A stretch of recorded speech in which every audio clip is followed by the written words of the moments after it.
It's behind Reed. A pair of the factory Hondas. The 29 of Andrew Short. The 9 of Tedesco, who makes a bobble of his own. Well, he's Short. We have our championship points leaders 1 and 2. Short third in points. Putting in a strong right here. Oh, he makes a mistake. That's going to allow Tedesco. Triples onto the tabletop. He closes right up on his teammate. And coming in behind him is the Anaheim 1 winner on that Joe Gibbs Racing Yamaha, the Toyota Starter number 33 of Josh Grant.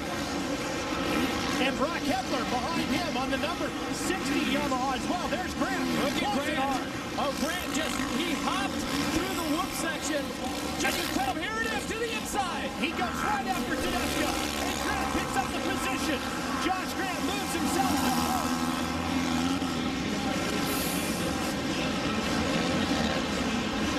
Josh Grant pulled that huge victory in his rookie debut at Anaheim 1.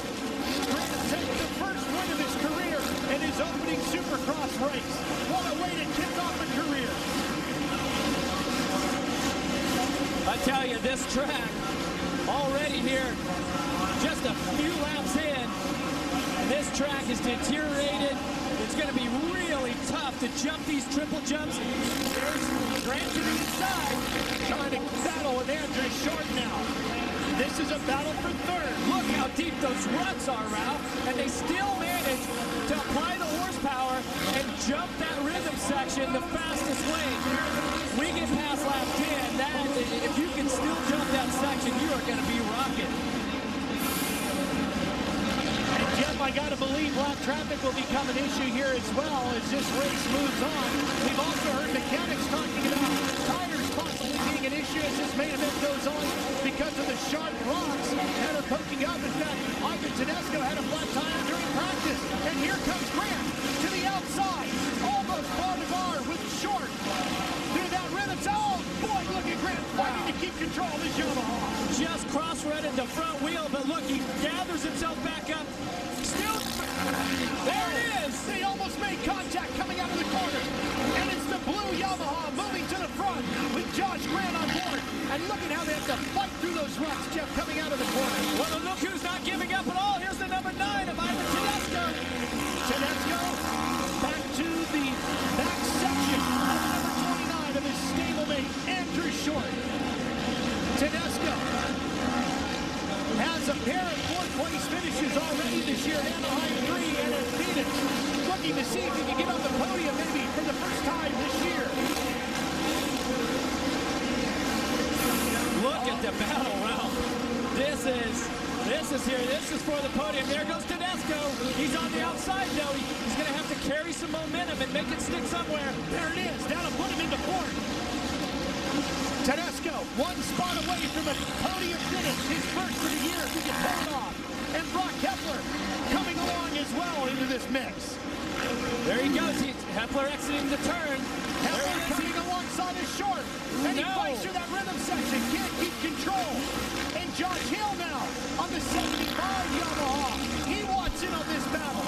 He comes to the inside of Hepler. Look at how he sits to the back of that motorcycle, getting all the weight he can on that rear wheel, trying to help the drive out of the corner. There's Hill around the outside. He's got Hepler. And he gets Short. He excels on the track like this. Josh Hill just really moving right now. Look at that, moving past some of the top Supercross riders in the world. That'll put Josh Hill into fifth. And he is right now in his best finishing position of the year. Hill just flying right now, and this is one of those tracks where you don't have to be perfect. It's impossible to be perfect. Hill just has a rhythm that's really hard to find here, and he's just holding the throttle on, going with the flow, carrying tons of momentum. He had an excellent lap time last time around at 53. Brock Hepler, you saw him on the number 60. He runs in 7th right now. And Andrew Short struggling a little bit tonight. Got third of the points, but Short has slipped back to 6th. Seeing his opportunity to finish on the podium slipping out of his grasp. see Short here. He seems to be shaking right now. He's dropped a couple positions. He was up into the third, but meanwhile, James Stewart out front, just under a 4-second lead over Chad Reed, trying to regain some points in this tremendous battle for the Monster Energy AMA Supercross FIM Championship. We'll be right back to Toronto, Ontario, Canada for more of the main event. Stewart continuing the lead here in Toronto. Chad Reed, 4.5 seconds behind now in second place. Doing everything he can to catch him, but Jeff, not everything has been perfect for the former winner here in Toronto, James Stewart. Watch this replay here. Stewart gets off the side, catches the tough block, and the left foot peg catches the tough block cover, manages to keep it on two wheels.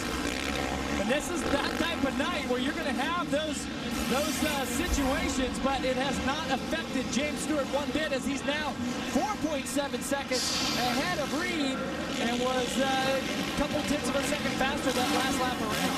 Stewart trying to get his 9th win of the season here tonight.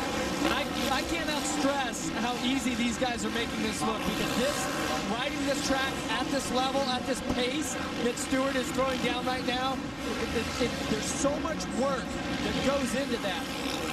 Aaron, it's been an impressive night so far for James Stewart. That's for sure. Well, guys, we can't comment on it enough how much this track has deteriorated throughout the day. All of those rocks are finally sifted to the very top, and as they come by the mechanics area, the mechanics are getting absolutely blasted and pelted with all of these pebbles. Some of them have already been wearing sets of goggles down here, but you're going to notice some of the riders are wearing hand guards and also chest protectors. For the ones that aren't this evening, they're going to look like they've gone through a war zone by the time this main event is through.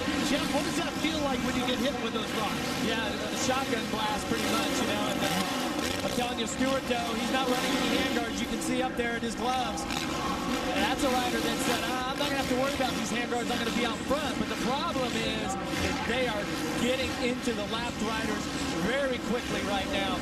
And as he moves past the lapped riders, that's Nathan Ramsey on the Toyota Yamaha that he just moves past. Nathan sitting in 14th. So now Stewart all the way up inside of the top 14. And he really has put on a great ride here. And that's his teammate. He's trying to make his way around. You see Chisholm having all kinds of problems. But Stewart just keeps the throttle on, just picks his way through. There's nobody that makes moves on the bike like James does. He is so quick on the bike, and he anticipates things.